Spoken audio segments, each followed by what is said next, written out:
Hello guys, welcome back. We are still talking about speakers for those of us who are on a tight budget. What you're looking at here is the Wharfedale D320 bookshelf speakers. They retail for $250 USD, and they come in three finishes. This one's of course a little off-white. They come in black and they come in a rosewood finish, and the finish is quite decent, very decent for the price.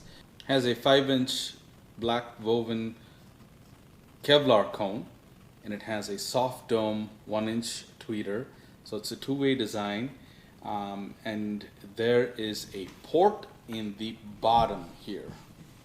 The bottom of the speaker as a reflex port. The specifications given are plus or minus 56 Hertz at the bottom, so that's the tuning frequency of this box here. And if you are putting these on stands like I did, you have to make sure they are at least 9 inches, 8.5 to 9 inches deep to about 6 inches wide, because these feet here and the port here use the bottom of your speaker stand plate to load the room. So with this type of base loading, they've done it to be able to enable easier room positioning, and it really did prove useful in my living room. So I had these 26-inch edifier speaker stands, and I had them close to the wall, just a few inches, and I had them about 10 to 12 inches off the front wall as well. I was playing with the positioning.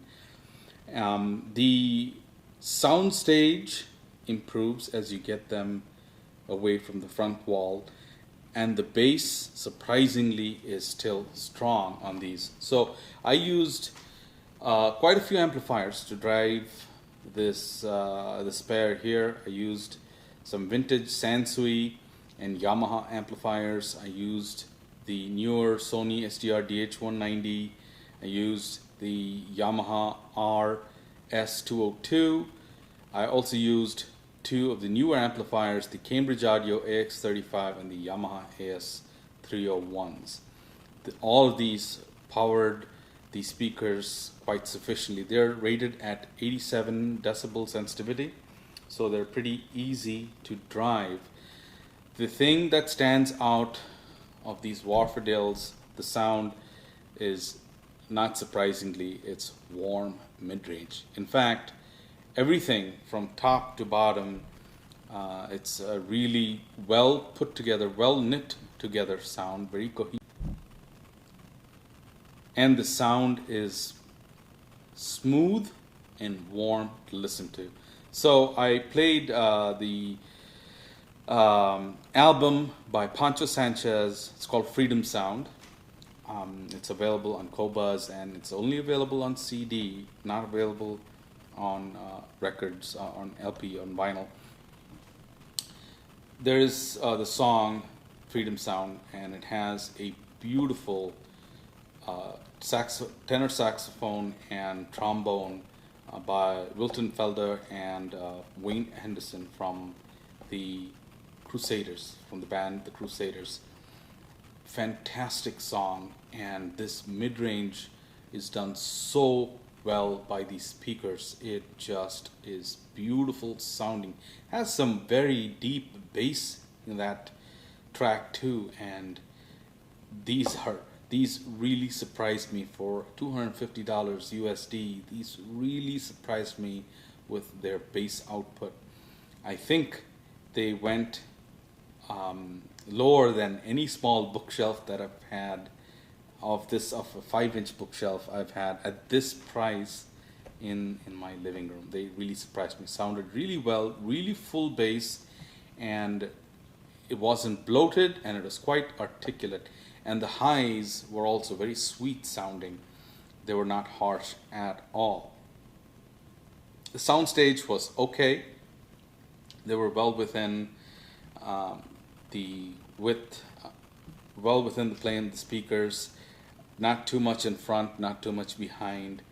There was not necessarily all that layering that you get with more expensive speakers, but the tone was really pleasant to hear. The next track in that album is You Don't Know What Love Is. And that one's also a fantastic piece. It's got this piano, and the weight of the piano across the range from the bottom octaves to the higher tones of the piano sounded fantastic. Again, the rendition was warm, very, very pleasant to listen to. And then I switched to some classic rock. So this is Santana's self-titled album, and my favorite track here, I like all the tracks here. There is the song, the last song of this album is called Soul Sacrifice. It starts off with this drumming, and it has a very deep bass kick note right in the beginning of the song. I was surprised how well these speakers brought out that punch. It needed a little more volume and coaxing. It was not, this is not a speaker that will reveal all at very low volumes. It needs a little bit of juice. But then again, everything I drove it was very moderately priced and not real high output. 35 watts did plenty in my living room. My living room is quite the open space. It runs 34 feet by about 46 feet. It's really open layout. And I had these about very close to the front wall, and about 9 to 10, about a foot from the front wall as well. And they did well in both locations. The bass improved as I moved it against the front wall. Of course, I lost some of the soundstage, but it was a real fun listen to. And next up, we have Donald Byrd's Ethiopian Nights. This is a recent Blue Note reissue, and the track called Little Rasty on here again starts off with drumming, and boy, again, this bring out the punchy drum solo in the beginning. It was really fun to listen to. Next up is how does this do on vocals? So What's Going On, Marvin Gaye's What's Going On. This is a Tamla reissue that came out recently, and it's a very good quality indeed. So one of my favorite songs here is Inner City Blues, and his voice was warm, reproduced really well by these speakers. The entire range, the soft treble, soft but clear articulate treble, clean but warm mid-range, and punchy, warm yet articulate bass was done really well. This is a very fine balance this did, trading off some resolution perhaps, but it gave you that warmth and richness that we love in music. It did really surprise me on how good these speakers are. So in conclusion, if you have a budget of $250 US, if you can put them on decent speaker stands, take into account the footprint I told you to accommodate the feet that lift it up to give the downward facing port the room to load the room, the necessary room, you should be good.